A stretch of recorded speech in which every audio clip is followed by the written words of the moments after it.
আসসালামু আলাইকুম প্রিয় শিক্ষার্থীবৃন্দ, আশা করি সকলে ভালো আছো। ইউকে কোচিং সেন্টার কর্তৃক আয়োজিত নবম দশম শ্রেণীর ইংলিশ সেকেন্ড পেপারের আরও একটি ক্লাস নিয়ে আমরা তোমাদের সামনে হাজির হয়েছি।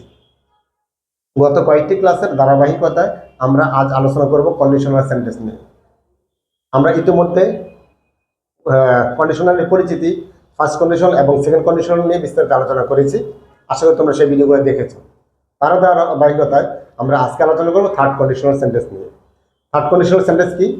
থার্ড কন্ডিশনাল সেন্টেন্স হচ্ছে যে সকল কন্ডিশনাল সেন্টেন্সের এই ক্লজটি এমন শর্ত প্রকাশ করে যা অতীতকালে ঘটার কথা ছিল, কিন্তু সে শর্ত অতীতকালে পূরণ হয়নি বলে এখন আর পূরণ হওয়া সম্ভব নয়। সে সকল কন্ডিশনাল সেন্টেন্সকে বলা হয় থার্ড কন্ডিশনাল সেন্টেন্স।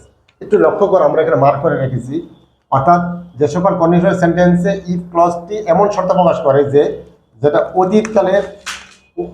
অতীতকালে ঘটার কথা ছিল, খেয়াল করো, সে শর্ত পূরণ হয়নি, যার কারণে অতীতকালে পূরণ হয়নি বলে এখন আর এটা পূরণ হওয়া কোনোভাবে সম্ভব নয়। সে সকল কন্ডিশনাল সেন্টেন্সকে বলা হয় থার্ড কন্ডিশনাল সেন্টেন্স। আশা করি বুঝতে পেরেছ। এখন খেয়াল করো, থার্ড কন্ডিশনাল সেন্টেন্স আমরা কীভাবে চিনব।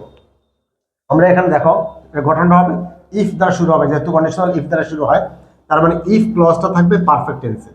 তার মানে আমরা দেখো গত দুটি ক্লাসে বলেছিলাম ইফ ক্লজ যদি প্রেজেন্ট টেন্সে থাকে তাহলে সেটা ছিল ফার্স্ট কন্ডিশন, আর ইফ ক্লজ যদি পাস্ট টেন্সে থাকে তাহলে সেটা ছিল থার্ড কন্ডিশন। আর আজকে আমরা বললাম ইফ ক্লজ যদি পারফেক্ট টেন্সে থাকে তাহলে সেটা হবে থার্ড কন্ডিশনাল। তাহলে দেখো, যদি থার্ড কন্ডিশনাল হয় অ্যান্সারটা আমরা কীভাবে লিখবো? থার্ড কন্ডিশনাল অ্যান্সার হবে, আগে হবে সাবজেক্ট, পরে উড বা কুড বা মাইট যে কোনো একটা দিলে হবে, এরপরে হ্যাভ, তারপরে ভার্বের পাস্ট পার্টিসিপেল ফর্ম বসবে। এখন খেয়াল করো, আমরা একটা এক্সাম্পল লিখেছি এখানে, খেয়াল করো, if we had prayed to Allah. দেখো এটা আমাদের ইফ দ্বারা শুরু হয়েছে, তার মানে এটা হচ্ছে আমাদের ইফ ক্লজ। ইফ ক্লজ দেখো, উই হ্যাড প্রেড, এটা আছে আমাদের পাস্ট পারফেক্ট টেন্সে। যদি আমরা আল্লাহর কাছে সাহায্য চাইতাম বা আমরা আল্লাহর কাছে প্রার্থনা করতাম, অতীতকালের কথা ছিল, তার মানে আমরা যদি আল্লাহর কাছে সাহায্য চাইতাম, আল্লাহ অবশ্যই আমাদেরকে মানে কিছু একটা করতেন, তাই না? আল্লাহ আমাদের সাহায্য করতেন। যেহেতু অতীতকালের কথা বোঝানো হয়েছে, তার মানে আমার অ্যান্সারটা ওইভাবে হয়। তার মানে আমরা কি লিখতে পারি, if we had prayed to Allah, যদি আমরা আল্লাহকে সাহায্য চাইতাম, আল্লাহ কি করতো, আমাদেরকে সাহায্য করতেন। তাহলে আল্লাহ উড বা উড একটা দিয়ে করি, আমরা উড দিলাম, Allah would have help us, helped us, Allah আমাদেরকে কি করতেন, সাহায্য করতেন। আশা করি বুঝতে পেরেছ। আমাদের একটা জিনিস খেয়াল রাখতে হবে যে সাবজেক্টের পরে উড বা কুড বা মাই যেমন একটা ব্যবহার করে, আমরা একটা অতিরিক্ত হ্যাভ দিতে হবে, এরপরে বারবার পাস্ট পার্টিসিপেল ফর্ম বসাতে হবে। আরও একটা এক্সাম্পল খেয়াল করো, আমরা লিখেছি if there had been a car in your house. দেখো এটা আমাদের ইফ দ্বারা শুরু হয়েছে, তাহলে ইফ ক্লজ আমাদের আছে there had been a car in your house.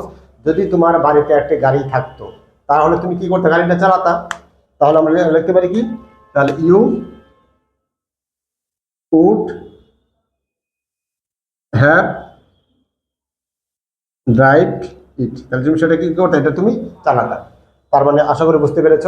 এরপর আরও একটা এক্সাম্পল দেখো, আমরা লিখেছি if we if you had ask him. If plus কি আছে, ইউ হ্যাড আস্ক হিম, যদি তুমি তাকে প্রশ্ন করতে। তার মানে কি, তুমি যদি তাকে প্রশ্ন করতে, সে কি করতো, তোমাকে সাহায্য করতে বা তোমার প্রশ্নের উত্তর দিত, এরকম কিছুই তো হবে। তাহলে আমরা দিতে পারি হি কুড বা হি উড, যেমন একটা দিই, আমরা এখানে উড পেয়েছি, কুড ব্যবহার করি, হি কুড হেল্প ইউ, সে তোমাকে কি করতেন, সাহায্য করতো। আশা করি বুঝতে পেরেছ। আমাদের একটা জিনিস তোমরা একটু লক্ষ্য রাখবা, আমাদের তিনটা গঠন বা তিনটা স্ট্রাকচার আমরা এমনভাবে দিয়েছি যাতে করে তুমি ওই স্ট্রাকচারটা ফলো করে তুমি বাকিগুলো নিজে নিজে করতে পারো।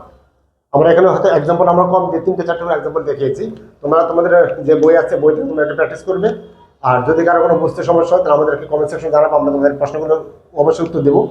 আর বাকি হচ্ছে যে তোমরা কন্ডিশনাল সেন্টেন্সটা যত বেশি প্র্যাকটিস করবা, আমাদের এই কন্ডিশনাল সেন্টেন্সে যে আমাদের এক্সাম্পলটা থাকবে, এগুলো চেষ্টা করবো আমাদের দৈনন্দিন জীবনে আমরা যে কাজগুলো করি বা আমাদের আশেপাশ থেকে ওই বাস্তবগুলো লেখার জন্য চেষ্টা করবো, তাহলে তোমাদের একবার বেশি মনে থাকবে। আমাদের কন্ডিশনাল সেন্টেন্স আজকের মধ্যে এখানে শেষ হচ্ছে। আশা করি সবাই ভালো থাকবা, সুস্থ থাকবা, নিরাপদ থাকবা, পড়াশোনার মধ্যে থাকো। আল্লাহ হাফেজ।